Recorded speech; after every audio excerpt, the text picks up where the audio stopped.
The future of progressive radio. This is the Dean Obadala Show on Sirius XM Progress 127. And welcome back, Dean Obadala Show, live Tuesday, November 27th. People on hold, if you want to stick around, we'll try to get in the conversation. But right now, very happy. We've got two lawyers, not one, folks. For the price tonight, two lawyers for the price of one. We've got our friend Danny Cevallos and Elie Mystal. Elie's been on before, Above the Law. He's the publisher, editor-in-chief? Executive editor. Executive editor. Writes about politics. You see him all the time on MSNBC, a graduate of Harvard and Harvard Law School. And then there's Danny Cevallos, who's homeschooled, who taught law in a log cabin somewhere. And I don't know if he's been disbarred in most states. There's still a few states you're eligible to practice. Listen, I got my degree in Columbia, and now I just have to get an American degree. The NYU kids loved that one. It's like a law firm. It's like Cevallos and Mystal here tonight. And you can look on Twitter. You can see the imagery made. And it looks like the thing like, have you been hurt in an accident? We put their pictures together. I'm of counsel to this firm. I don't want to be partners with you guys. I don't want to assume any liability for your indiscretions. But tonight we got a lot to talk about. A lot of legal stuff intersected. And I sincerely thank, and Danny, congratulations. Danny had a baby. Yes. Last time he was here. Congratulations, Thank Danny. you. Thank you. You and your lovely wife, Sarah. And the baby, I won't say the baby's name. We don't want the paparazzi chasing the baby. Oh, of course. Of course. Yes. She'll actually, her name is a symbol, like Prince. Really? Yeah, it's just a symbol. Yeah. Has it changed you being a dad? Anything? Yeah, a lot of sleep deprivation, but it does change you. It is a strange thing. I thought I would be immune to it, and I don't think it's quite as dramatic as everyone makes it out to be, but it is very, no, What's it is. one it thing? Is. It's been 2 weeks. What do you mean not as dramatic as everyone? It's not as, in other words, you don't hear angels singing the way I thought. You're more scared. You keep thinking you look at this little precious thing and you think, oh, don't keep breathing, don't die, don't right. You worry about her just getting hurt all the time, and that's the panic of it. It hasn't been as much joy as panic. Elie, your dad. I've got a 6-year-old and a 3-year-old. My Thanksgiving is just like, get out of my office, please, please. So, and when does it change? Play in traffic. When does it change? Right, you're not worrying about every breath. You're like, right. Oh, just get out of my room. Yeah, I'm once working. they fall a couple of times and they get back up, you're just like, you're just going to keep doing that, and I feel bad for the second one, right? Because now anything that didn't kill the first one, the second one can do all the time. So. Right. So as long as the first one got away with it once, the second one just has free reign. I can second only child imagine syndrome. the fear that you have for the child, for every little thing, like you're Everything. saying, because oh my God, what's it gonna happen? And then you have another one. You're like, well, this is okay. We went through this already, so you have to have a second child right away, Danny. I think that's her plan. Really? I Your think that's wife's her plan? Yeah, that's my wife's Are plan. you involved in this plan? Yeah. Is she just No. I just get a memo. I get a briefing, and then I find out what the plan is. So let's I talk. feel like what it does change, just because I think it's sure. gets away. I feel like what it does change is sometimes the way that I look at the world and the way that I cover the world, right? So, I imagine 10 years ago when I didn't have kids, I would have seen the climate report and been like, oh, it seems like things are bad. Right. But now I read the climate report and I'm like, oh my God. Because that's what this is the world that we're leaving behind to these people.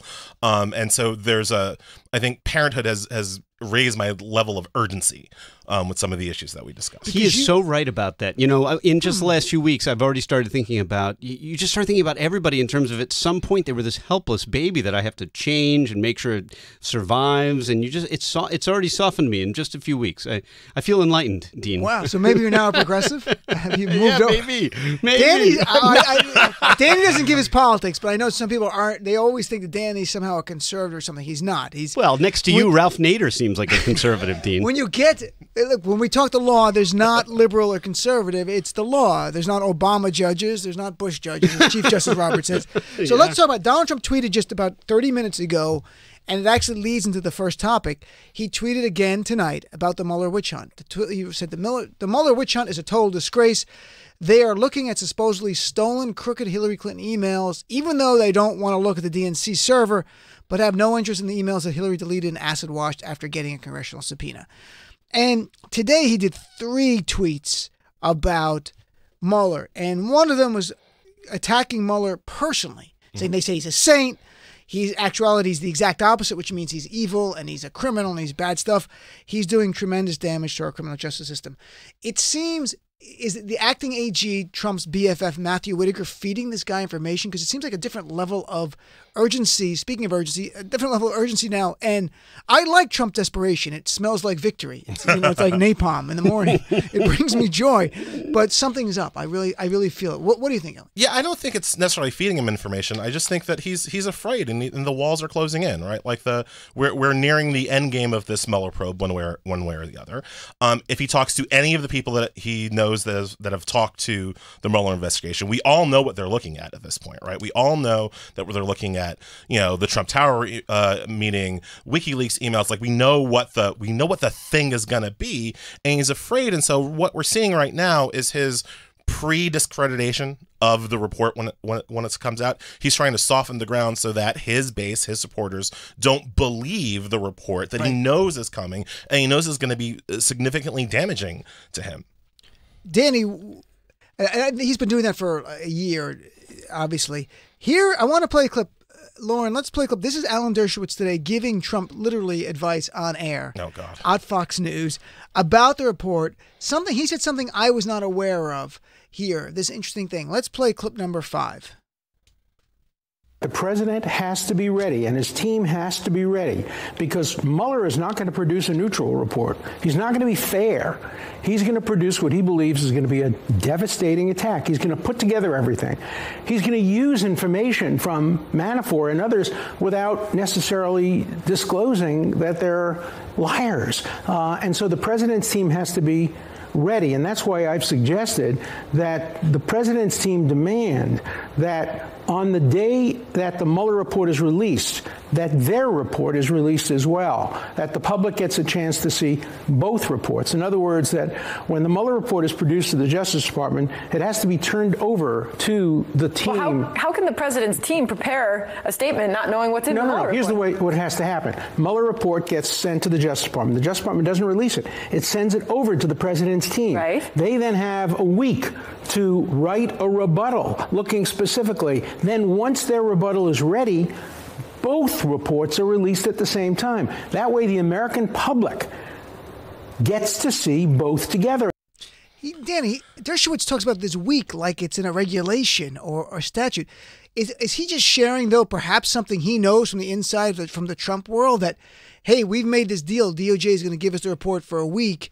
You can write your reply like it's a pleading in a court, your own brief, and then we'll release them together.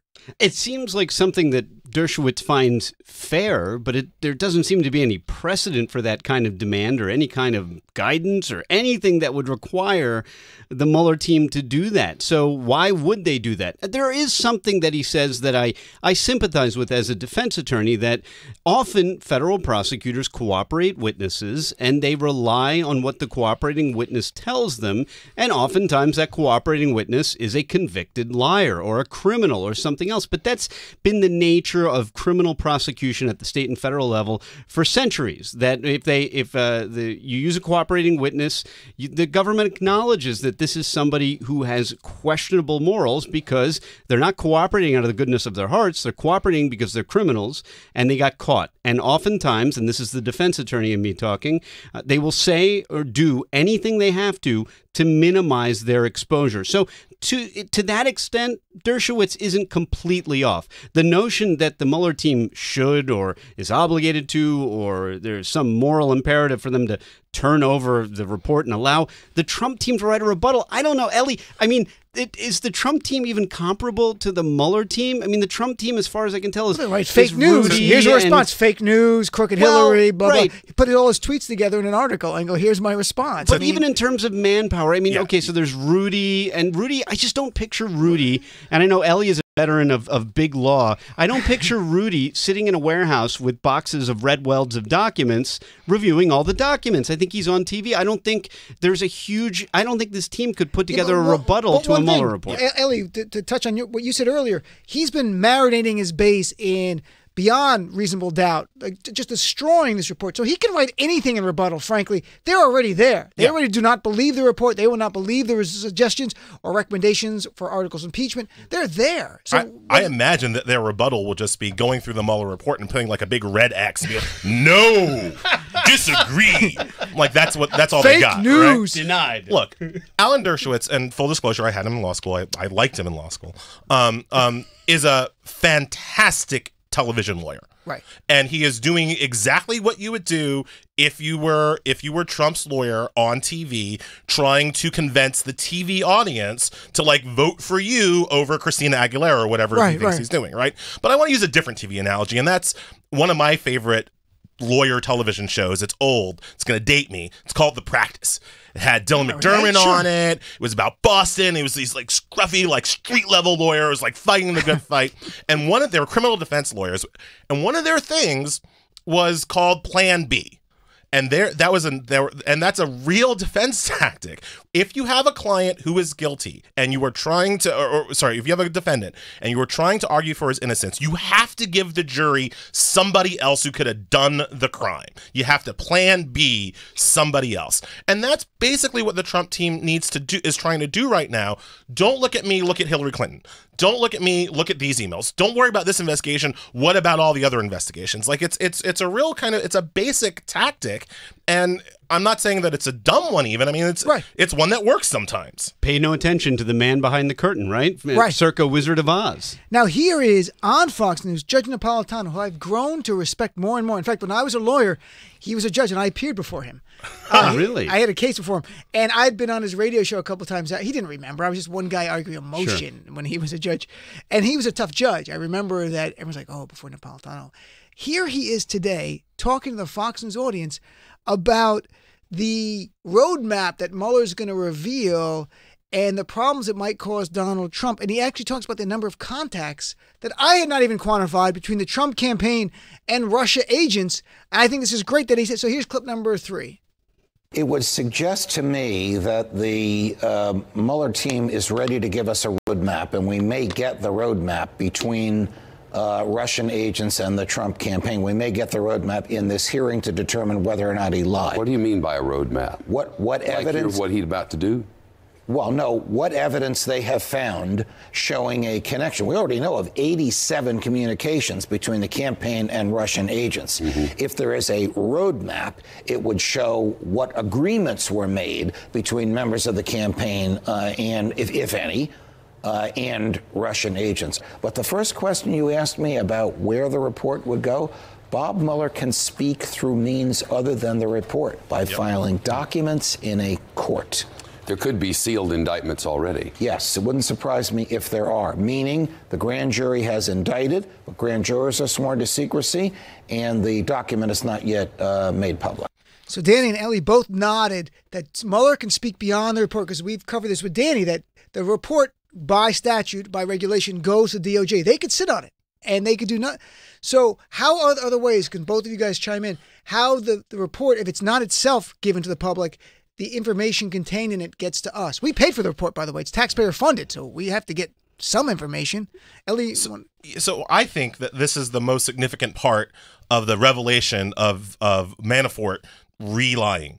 Right? That's the big story. He pleaded and he's lying again. And to prove that Manafort is re-lying, Mueller now has an opportunity to file basically all of his evidence that might have been in that report, that might be in that report that the Justice Department might want to keep secret.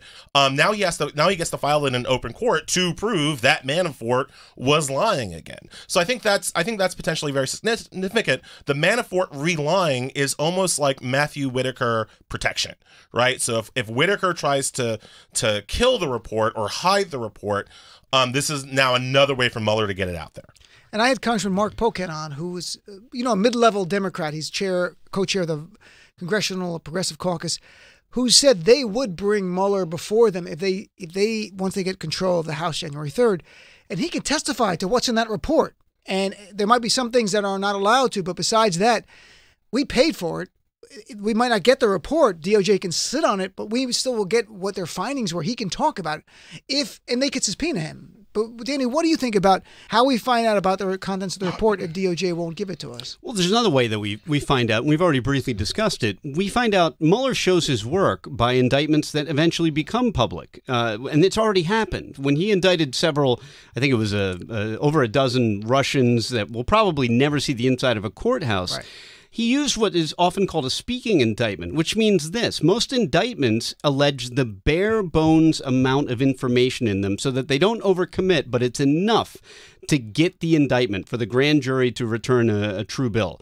But in doing so, in these Mueller indictments, we see such a level of detail that you just don't normally see in most indictments. Although I'd say over the last few years, you see more and more as prosecutors know these will be publicly disseminated. So you saw a level of detail that showed that Mueller, even if his report is ultimately silenced somehow, he speaks through his indictments. That's a second way of broadcasting to the world, hey, here's what I'm doing in case history wants to know.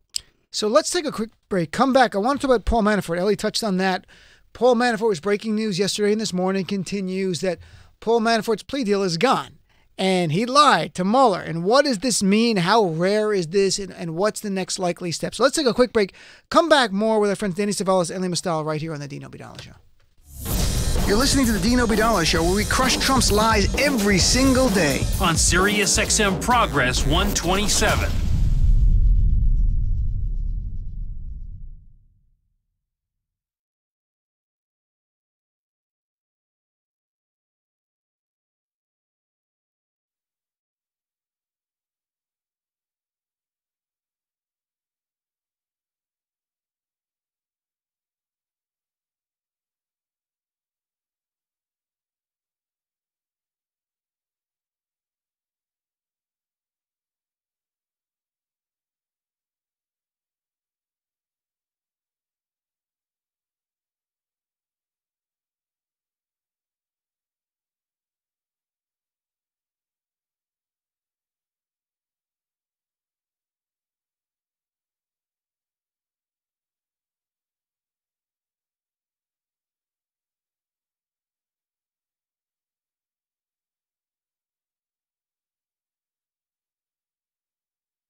The biggest stories of the day.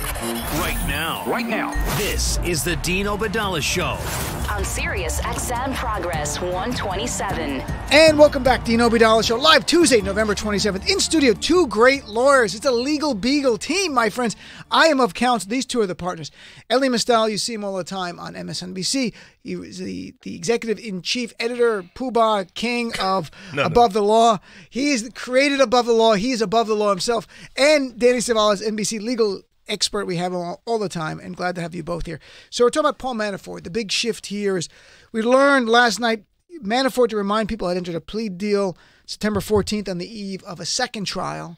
Part of the deal is maybe get some leniency, pled guilty to a bunch of stuff. So Danny, you're a practicing criminal defense attorney. They enter a plea deal. We think it's all over. We get breaking news last night into today. The plea deal is falling apart. What do you think Manafort was? What was he supposed to do, and what has happened that the Mueller's telling us in their pleadings today? Plea agreements or cooperation agreements are contracts like any other contract, except they're different in the sense that a defendant is giving up his Fifth and Sixth Amendment rights. So the courts look at them as contracts with constitutional type implications. And for that reason, a defendant and the government can enforce the contract or cry breach if one of the parties is breached. And when they do, the defendant can have a hearing, and the court can determine whether or not the defendant in fact breached. This is a common position in that the defendant says, I told you everything I know. I wasn't deceptive. And the government has decided, for whatever reason, maybe they've gotten information from another informant, or maybe they've developed a set of facts that doesn't jive with what the cooperator is saying. But they decide that, hey, he isn't cooperating. He's not telling the truth. They give him a chance to take it back. They give him a chance to fix it. I've had that happen where the government says, look, we know this may not be true. So maybe you want to have a conversation with your client. Wow. And so, for a lawyer, it's a terrifying moment because you've worked so hard to get this cooperation agreement. You've worked so hard to get that precious 5K1 motion to reduce your client's sentence as much as you can. And now, all of a sudden, sometimes this information is it's brand new to you that he's being deceptive. So it's a very scary moment. But these kinds of things happen, and I was saying this during the break, but they happen, I say often. I've had a lot of former federal prosecutors say, well, no, they don't happen as often in these high-profile, white-collar type crimes. And I would agree with that. But plea deals are breached, and it's happened plenty of times at the state and federal level. And when they do, that defendant better beware, because you no longer get the government cooperating at your sentencing. By the way, Danny is good during the show, but he is great on the breaks. I mean, if we could just air the breaks with Danny Cevallos, that could be its own show. Elie, you want to add something? Almost all of you listening have seen an example of a high-level plea deal falling apart. If you watch The Godfather 2, Frankie Five Angels, his plea deal falls apart. And what you see in that movie is a perfect example of a person who said he was going to tell the truth, said he was going to cooperate with the feds, and then when it came time to actually do it, couldn't go through. When it came time to actually point the finger at these powerful people, Frankie Five Angels goes, so I told him Michael Corleone. Like he loses buffers. His nerve. They had buff. I'm half Sicilian, so this is the movie. When I would watch The Godfather on cable, my Sicilian mom's there. She would go like, I know this guy. I'm like, Mom, you don't know this guy. She'd go like, he was friends with your grandfather. I'm like, oh my God. So, and people remember The Godfather, the famous thing. They brought his brother. So whatever the reason was, he would not do the deal. Paul Manafort is looking at implicating very powerful people, and not just in this country, right? Right. Very powerful people across the world. It's not, I think Danny's exactly right.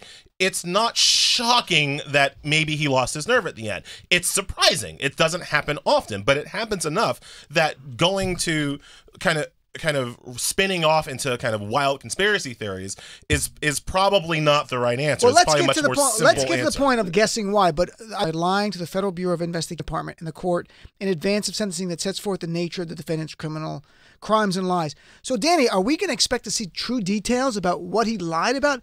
And at some level, are they potentially compromising their own investigation if it's evidence on other outstanding things, Trump or non-Trump related? No, they would have thought that the possibility that they would compromise the investigation, they already considered that before they decided to attempt to rescind Manafort's plea agreement. I mean, for whatever reason, there's been speculation that this is bad for the Mueller team. I'm not so sure, and I think reasonable minds could differ, but I'm not so sure because for the Mueller team to make this decision, they must have felt confident that they didn't need his information enough to continue to work with somebody who was going to lie to them, because they hold all the cards. I don't think that Manafort backing or getting kicked out of his plea agreement is really going to damage the Mueller team all that much. But the challenge for Manafort is, really what exactly did he withhold? Did he withhold? Did he lie? These are all things I'm going to be really curious to see in the coming weeks. So let's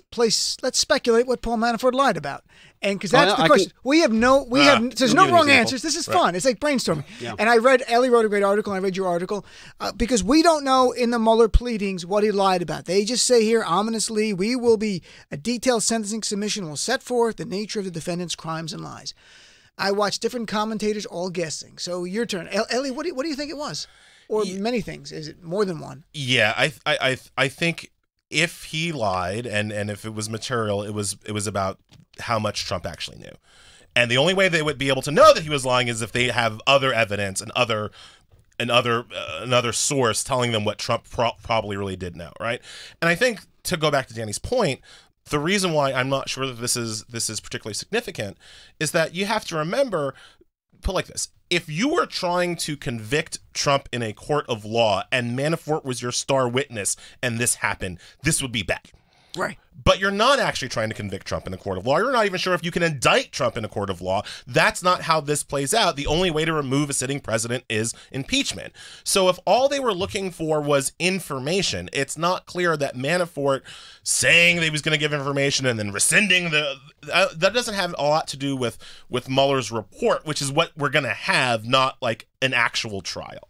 So yeah, I think if he was lying about something, it was probably his direct knowledge of Trump's direct knowledge of the potential collusion or corroboration. What about Danny? Some have speculated that it's about assets, that he's trying to preserve some for his family, that the defense costs a lot of money, and he's going to go to jail potentially for the rest of his natural life, depending how long he would live, and that perhaps he was literally just hiding assets that he was hoping his family would have and they could live on once he's gone. Let me give you an example of how this goes, because it's actually the government that does the surprising, not Manafort, when you think about it. And this is just a hypothetical. Manafort enters into this agreement. In his head, he thinks he knows the universe of what he's going to have to testify to. But plea agreements are not so finite. Plea agreements do not specify exactly what you need to disclose. You just have to be, and I'm paraphrasing, truthful and forthcoming. You have to volunteer if you stole a sip of the sacramental wine when you were a child and you were an altar boy or girl. Right. So, I mean, that is really what these plea agreements contemplate, so that when you're someone like Manafort and you walk in there to your meeting with the government, you have A, B, C, and D. Okay, I'm planning. I'm sure they're going to ask me about Trump. They're going to ask me about Frankie, about Eddie, about Jimmy, about all these people. And then the government surprises you to say, well, what about the account in Aruba? And you think, and Manafort thinks, oh my gosh, I didn't think they would hit me with that. And then he says something really bad, which is not the truth. Or they ask about some more unsavory characters that Manafort never expected they would bring up. The kind of people who sever heads fairly frequently, right? And all of a sudden Manafort realizes, oh my gosh, I had no idea they knew about that guy. Well, I better forget suddenly his last name. And remember, like I alluded to earlier, humans have this weird thing where we think that nobody can prove that we don't know something, and that's not true. The government can prove Trump through circumstantial evidence. Trump right, said right. You don't know. How do you know anything? By the way, just looking at, playing linguistics for a moment, if you look at Trump's language, it is full of conditional language that he never commits to anything, so he could arguably say he didn't know or participate in anything based on anything he says. But yes, so that is an example, just a hypothetical of what Paul Manafort might have done when he got himself into trouble and lost the benefits of his bargain. Elie, you had an article today. You talked about the mole theory. Yeah, I have not heard this. Share this mole theory. The mole theory is what's going around the internet. It's not my theory. I think you cite it basically to Marcy Wheeler on Empty Wheel blog, who's a really good writer. It's that Manafort only took that basically Manafort still is thinking he's going to get a pardon. And that Manafort only took the plea deal so that he could learn more about where the Mueller investigation was at and feed that information back to Trump and his team. And that was the service that Trump required from him in order to get this pardon. And so that this entire time he's been a mole ever since September when he pled out. Right. He's been a mole within the Mueller investigation to feed information back to Trump. Now the other part of this theory, again from Wheeler, which is okay. So if you're already down with the mole, then check this. So it could be that that if Manafort's a mole, well then Mueller's pretty smart. So Mueller knew that that Manafort was a mole. And the Mueller team has been feeding misinformation to Paul Manafort to feed misinformation to Donald Trump all around the crucial timing of Trump submitting the written responses to the Mueller interrogatories, right? So you know that over the weekend... This is like The Princess Bride. You ever see The Princess Bride? Yes. Where the Sicilian never mess... He sits there and they don't never... What was it? Something mess with a Sicilian when death's on the line? Death's on the line! When death is on the line and they spin it, so he does... You think that I would think that you would think, so of course... So they give... But what about Matthew Whitaker being a mole in all of this? So the argument here is that now that Trump has submitted the written interrogatories, Mueller doesn't need Manafort anymore, and that's why the timing of this is where it is, where now it's okay for Mueller to cut Manafort loose. I think that that's a little bit of wish casting. I think, again, Occam's razor suggests that Manafort just got cold feet. But there is this theory floating around out there, and it's the thing that I like, the thing I do like about the mole theory and Wheeler's writing in general, is that it does fit the facts that we have, understanding that we have so few facts, and that these people have shown themselves, all of them, from Manafort to Stone to all of these people, they have shown themselves to be irrational actors, okay? They have not shown themselves to be always concerned with what's in their personal best interest. So if you understand that if you're trying to then superimpose rational acting on them, that's how you get to the mole. So, okay, let's take a break. When we come back, I want to talk about the big issue, which you guys touched on both, was a pardon for Mueller. And Giuliani said today, it was breaking news over your shoulder. I think he said it earlier, but CNN, everything's breaking on CNN. And we're going to commercial, it's breaking news. So breaking news is that Rudy Giuliani is saying Trump will not rule out a pardon for Paul Manafort. And we'll talk about, from a practical point of view, how much that really helped Paul Manafort in the real world. So let's take a break, come back with more of the Dean Obeidallah Show right after this. Progressive values are the best of American values, and we need to keep fighting for them to save our country. Don't go anywhere. This is the Dean Obeidallah Show on Sirius XM Progress 127.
New perspectives, important voices, influential ideas. This is the Dean Obadala Show on SiriusXM Progress 127. And welcome back, Dean Obadala Show. We're talking all things law intersecting politics, joined by Elie Mystal and Danny Cevallos. Let's talk about pardoning. You know, you've got Rudy Giuliani today talking about Trump has not ruled out a pardon of Paul Manafort. I want to play a clip today. I learned something again from Judge Napolitano on Fox News.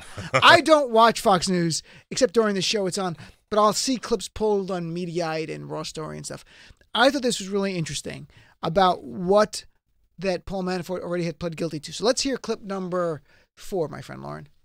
This guilty plea is 175 pages long. Shep, in my career, I've never seen one like this. It was so carefully crafted by Bob Mueller and signed by Paul Manafort that at the time he pleaded guilty to the charges for which he was indicted, which was basically bank fraud and money laundering and some form of commercial bribery of foreign officials in federal court, he also pleaded guilty to uncharged state crimes in New Jersey, in Virginia, and in California. Why did they do that? To make it pardon-proof, so that if President Trump, which he can do, does pardon him for the federal crimes, the state prosecutors in those states already have his guilty plea.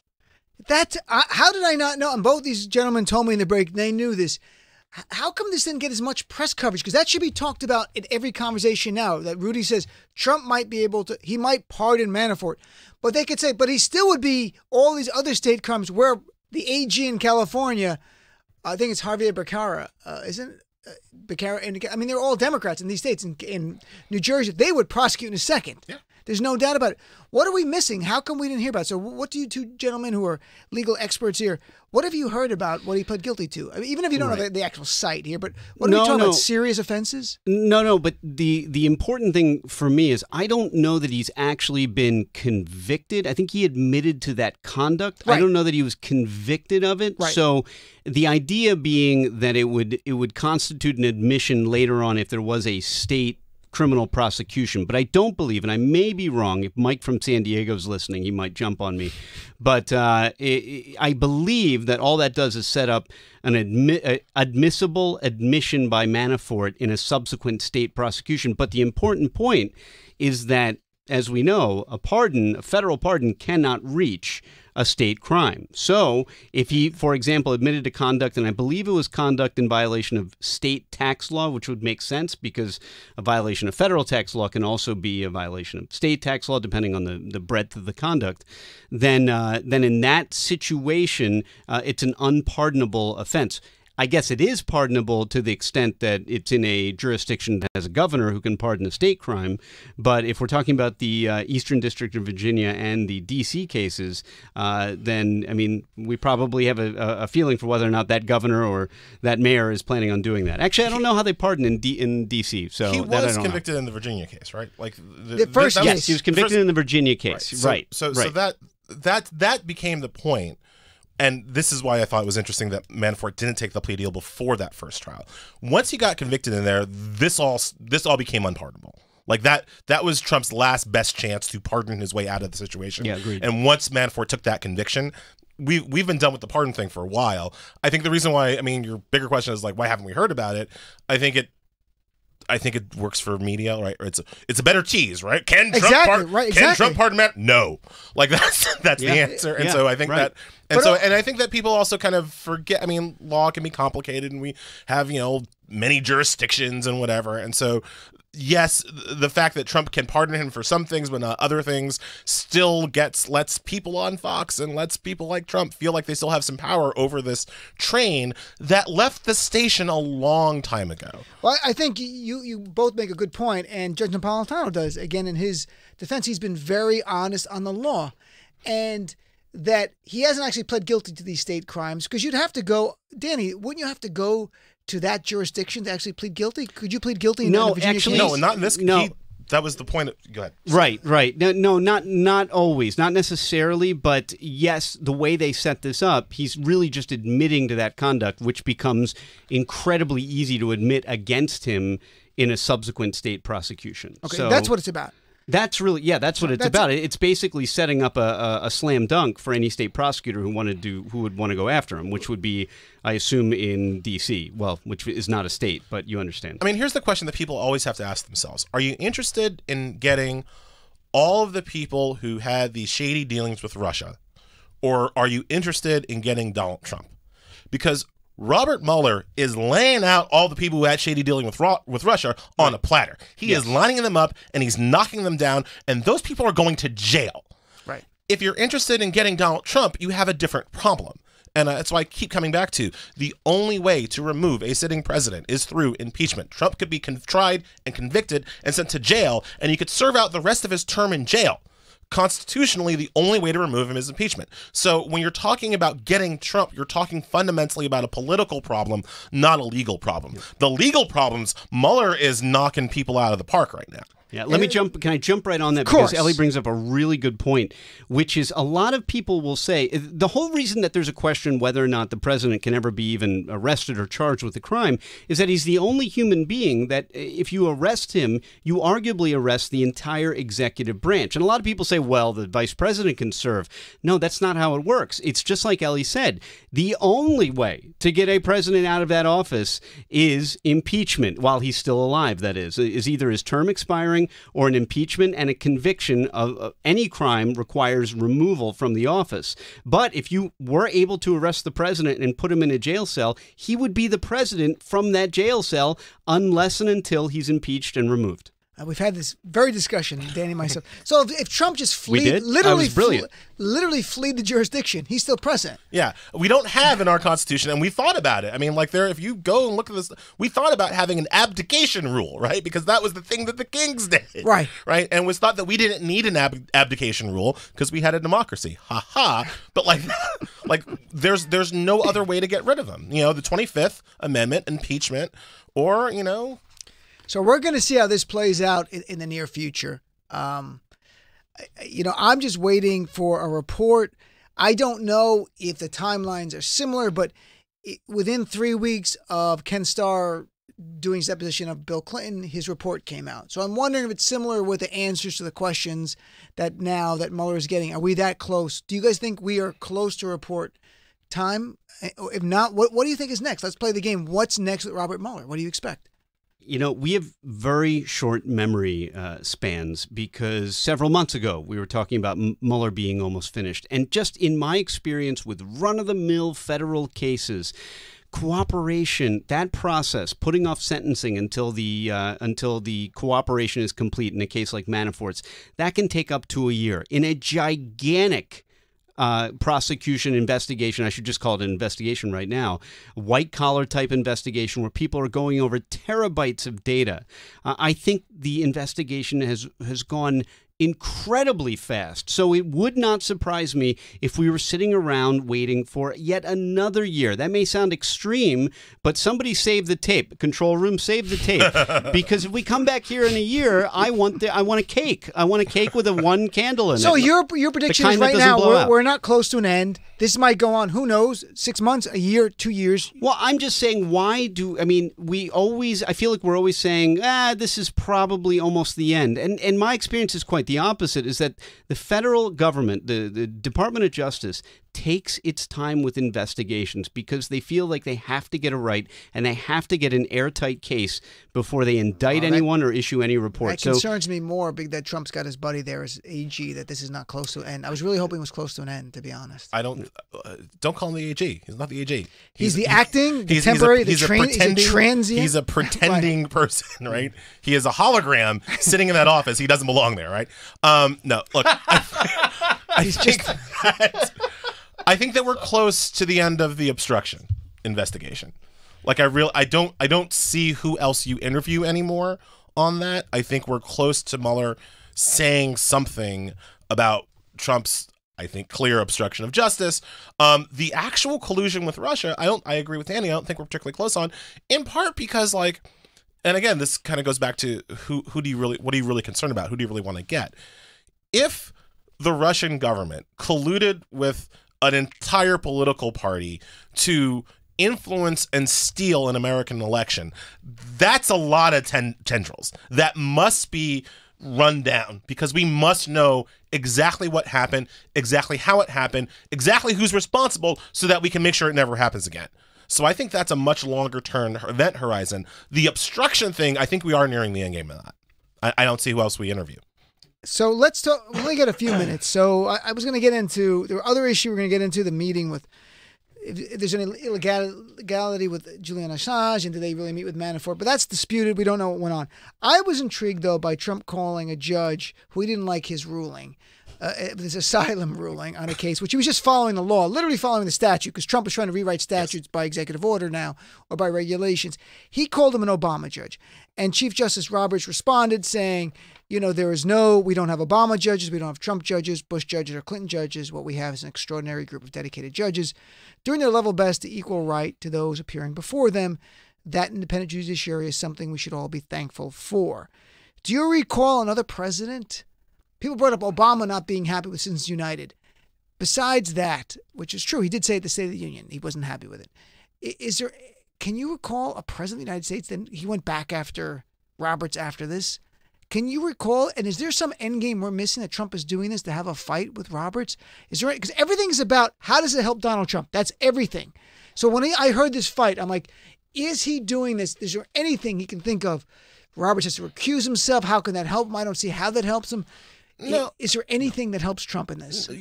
What helps him is what always helps him. He is here to destroy American institutions.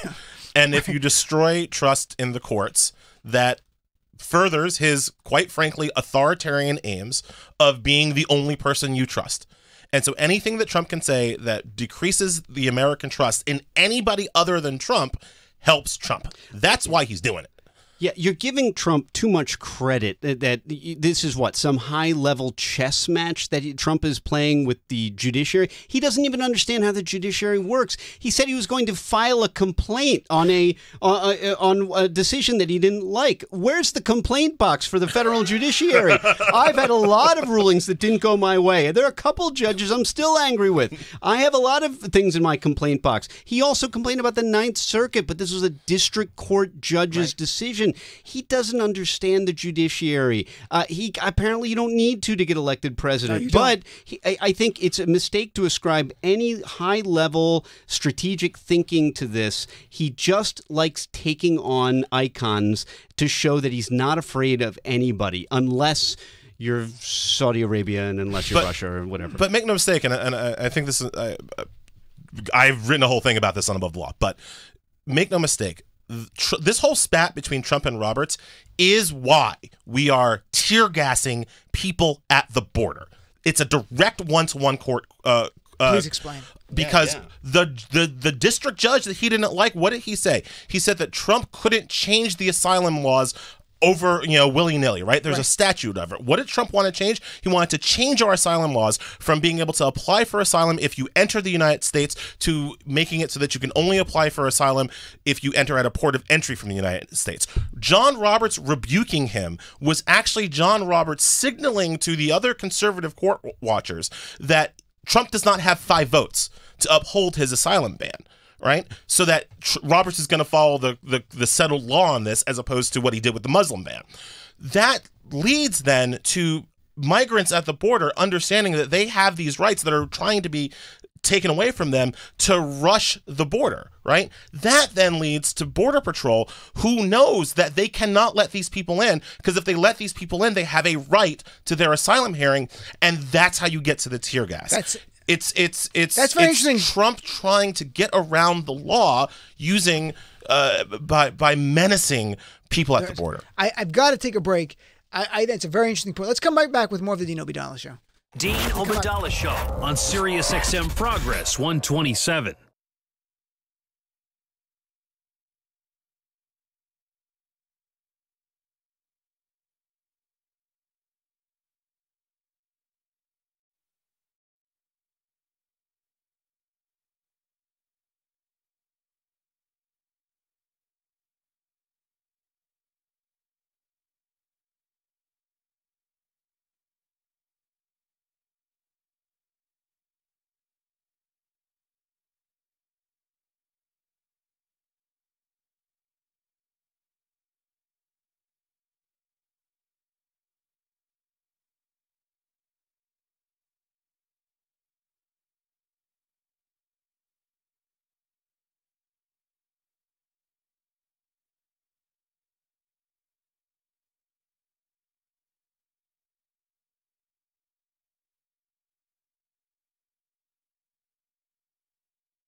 Dean Obadala Show on Sirius XM Progress 127.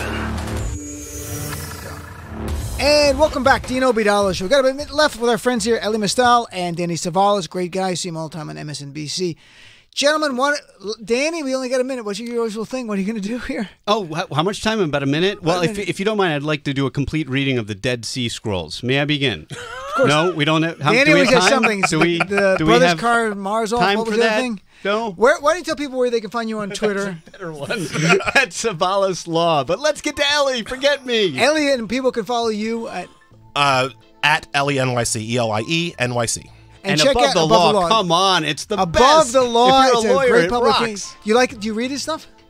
Yeah, of course. I do myself. love Above the Law. Are you kidding? Above the Law, Anyone who folks. Check it practices law. out. Folks, thanks for tuning in. We'll be back tomorrow. All new live show right here. I'm on Twitter at Dean Obadala. I'm the neediest of the three, so please follow me. Have a great night.